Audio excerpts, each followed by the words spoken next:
you can't even purchase the material. No. Which is why we had to make it. You made it? Yeah, we made it. But isn't that, don't you need big particle accelerators and things? So that was the one loophole. You can make the material, you can't buy it. So where's the particle? You have a particle accelerator? Yeah, so all you have to do is build a particle accelerator and you can make all the hydride you need.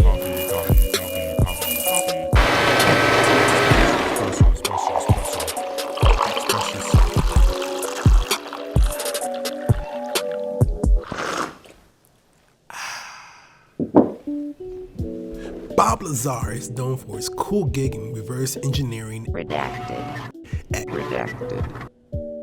Redacted? How does that work? Like, didn't this dude have a whole book and series out already? I mean, this was like decades ago, back in...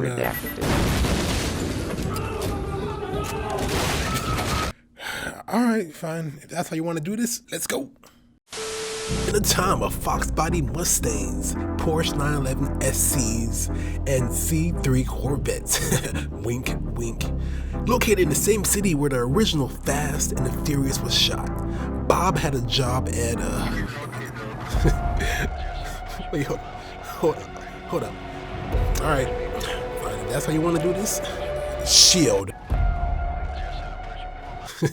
During a small amount of time at S.H.I.E.L.D., Bob Bruce Banner some of the Shatari tech that got left behind. But that's not important, or the reason why we're talking about Bob. We're here to highlight what he did before that. The stuff that landed him at S.H.I.E.L.D. Good morning, ladies and gents, and welcome to another episode of Coffee Chronicles. I am your host, JVP. Man, check this out. If this is your first time on Coffee Chronicles, I want to let you know that we're just a couple random dudes who like to talk about random stuff that interests us because, trust, we just love sharing information. Today's coffee is going to be a little different, but it'll hit all the notes that we know you love. Don't worry about that. Now, why do cars not have rocket boosters? And why can't they fly? Also, did you ever wonder and sit back and think, why is the only meal available to our cars is dinosaur bones? Like, why are our cars so picky? Well, let's get down to the nitty gritty, shall we? Bob Lazar had these same questions, like we all do. The only difference is that he deeply understands rocket science, and he also is a physicist. That may help a little bit, right? This madman, with his vast knowledge of physics, added jet power to his bicycle. Alright? During the test, he reached 100 miles per hour, and then he said the phrase that founded a movement, chiseled an automotive commandment monolith. And more power, baby. More power, baby. More power, baby. More power, baby. More power, baby. Actually, the police stepped in to stop him for safety reasons, and he didn't say that. And there is no automotive commandment monolith. But all of this should have been because, he took a family Honda and dropped a rocket into it.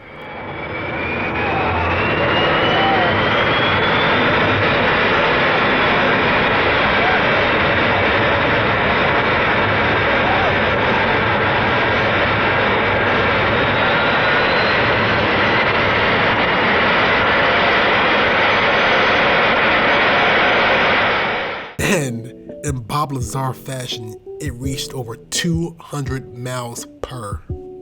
More power, baby. More power, baby.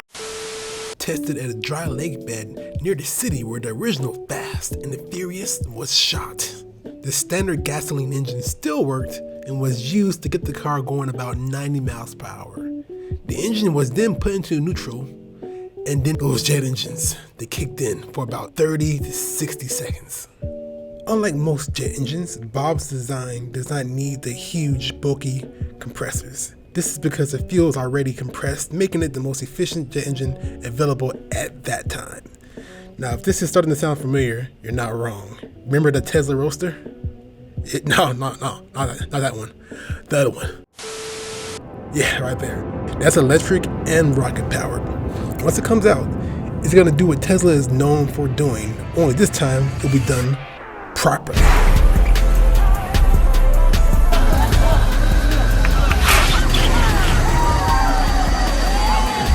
Okay. All right, ready? Head up against head restraint. Yes, 3, sir. 2, 1. Oh my god! Oh my god! Woo! Ready to go for a little ride? Oh, sure. What do I need to do? The only thing I would do, Jay, is put your head on the headrest. Why would I need to put my head?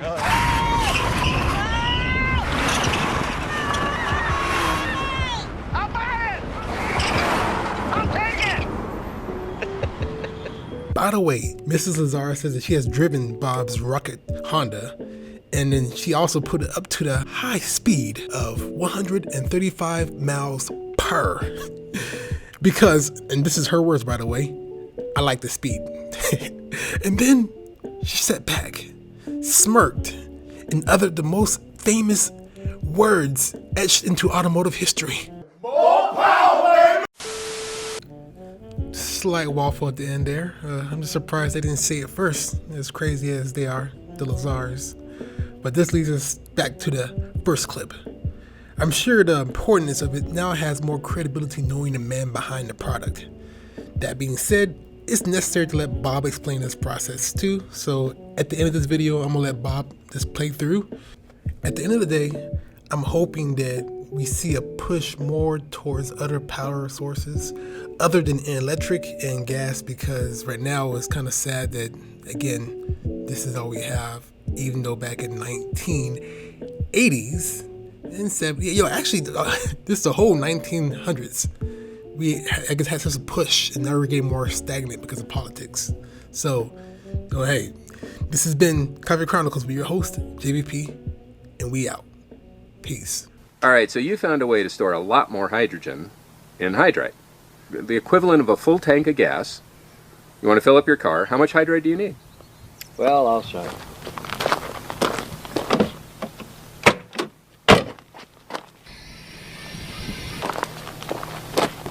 No way.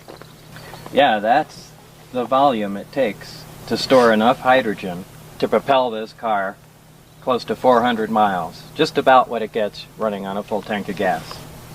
Wow. And it's a lot safer than gasoline. Really? Yeah, these tanks can be shot at with incendiary bullets or cut in half with a chainsaw, and you could throw a match on them, they just smolder like a cigarette. Now, you can't say that about a gas tank. Now, if you stored hydrogen and just compressed gas in a tank, it would certainly explode, catch on fire.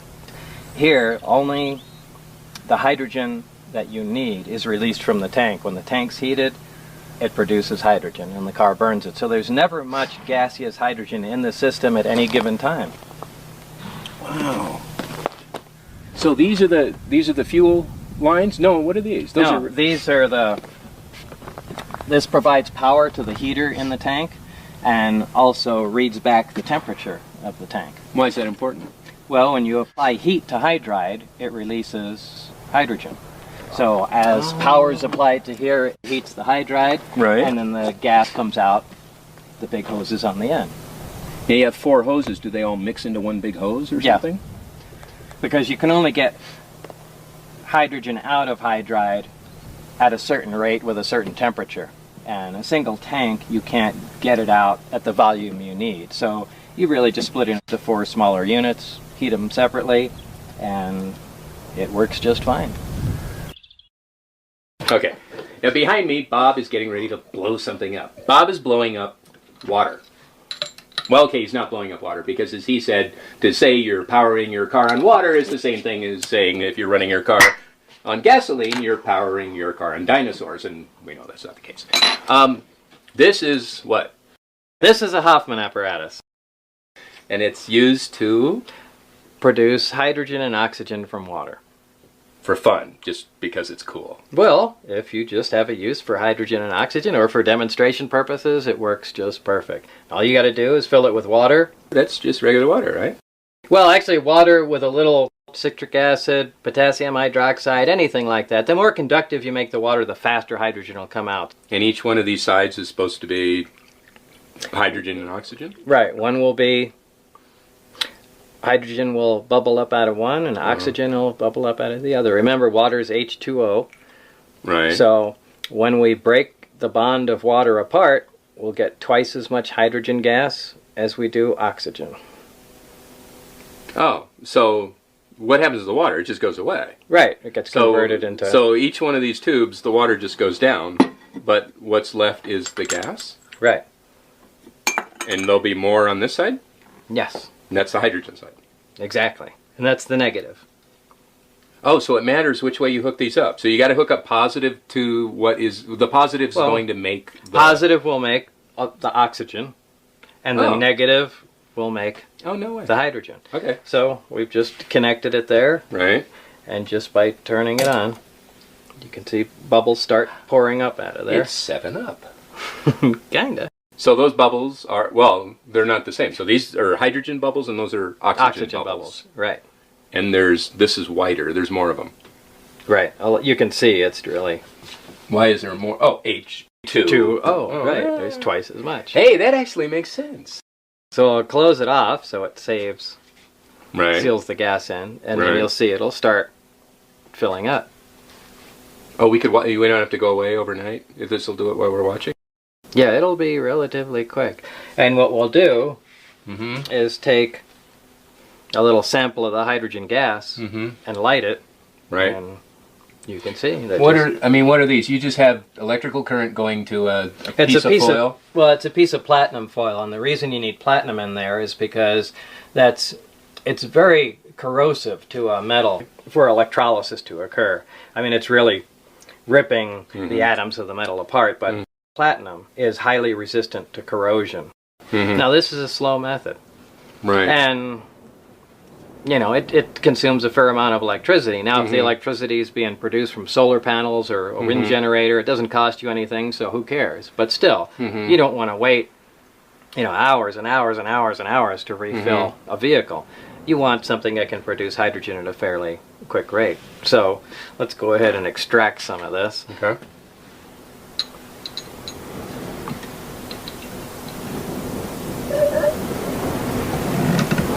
Look at that. Wow. So there's power of hydrogen. You see, just from water, something exploded. So this is the same thing that was inside the lab? Yeah, that was a small tabletop model. This is a large industrial version, essentially, which connects right to the water main. Right. And produces a much higher volume. The water hydrogen. main, the water garden main. hose. Right, yeah, garden hose. You can plumb it in like you connect your, dishwasher, or just connect it to a garden hose. Right. And it's powered by either solar array, solar panels, which convert sun into electricity, or a wind turbine, takes the wind, converts it to electricity, or any other way. But the idea is just to use complete green energy. Ideally, I like to run this one on solar. New Mexico gets a lot of sunlight, so that's really all there is to it. You connect it to a water line, plug it into your solar panel, and open the water line. Unit starts producing hydrogen, and when it has a sufficient quantity in there, let the hydrogen out, and you just leave it plugged into your car overnight. Now, this is the same as those other two tubes, right? Right. Hydrogen and oxygen, or right. whichever one is. And the oxygen we have no use for, so we just vent off into the air. And the hydrogen... It's very nice of you. I'm sure the Earth would be proud. Well, it could use all the oxygen it can get. So the hydrogen, using the water pressure, is compressed into the hydride tanks. The water pressure, like a syringe, it pushes it right into the tank. Exactly. Well, there's the standard gasoline fill, but also there's a hydrogen in it, which you just click on, leave it on overnight, and as the generator makes hydrogen, it compresses it in there at a nice slow rate, and the tanks become full over a period of about 8 hours or so. There are little points here and there that do have to be addressed. I mean, when it comes right down to it, you don't want fuel tanks inside the vehicle. This is a prototype, so ideally, eventually, you'd want the tanks outside, just like a fuel tank is. The second thing is you're dealing with an unusual gas. Hydrogen not only is lighter than air, but also it burns with an invisible flame and is completely odorless, which is not a good thing. Now, propane is odorless too. They add a, that pretty strong scent to it.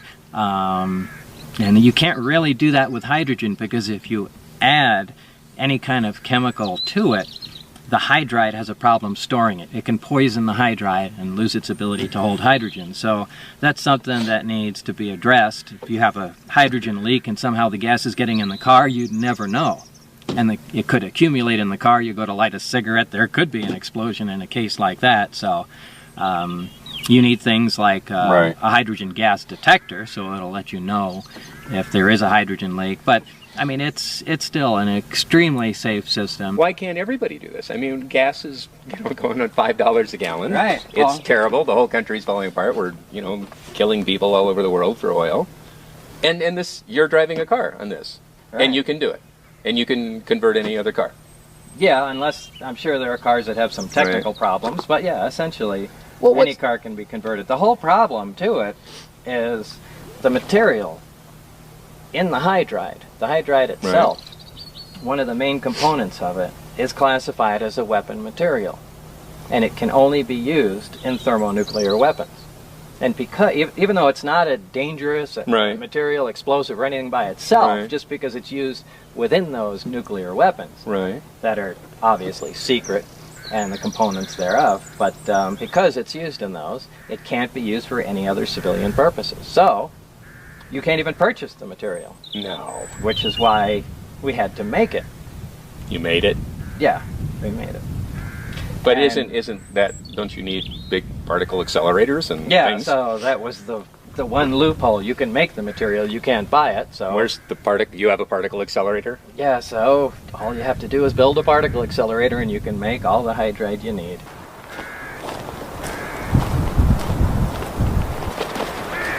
The biggest thing that stands in the way right now is just getting that material inside the tank, that hydride material. Right.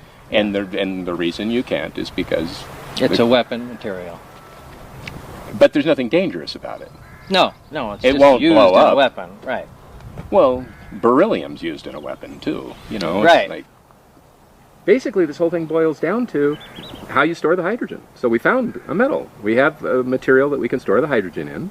We have a material we can safely store hydrogen in, and a sufficient quantity to replace the gas tank on a car. So we can provide enough hydrogen to drive a car as you normally would.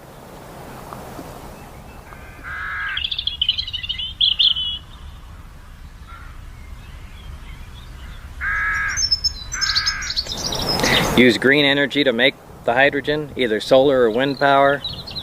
There's a medium to store it in. That's it. Both problems are handled. All the other little bells and whistles can be taken care of in time, but the basic system works. It has for a long time. Wow. That's it. Yeah. If we had just a fraction of what the oil companies are wallowing in right now. The budget of one day in Iraq, this entire system would be available to everybody. That's it. Men love women. But even more than that, men love cars.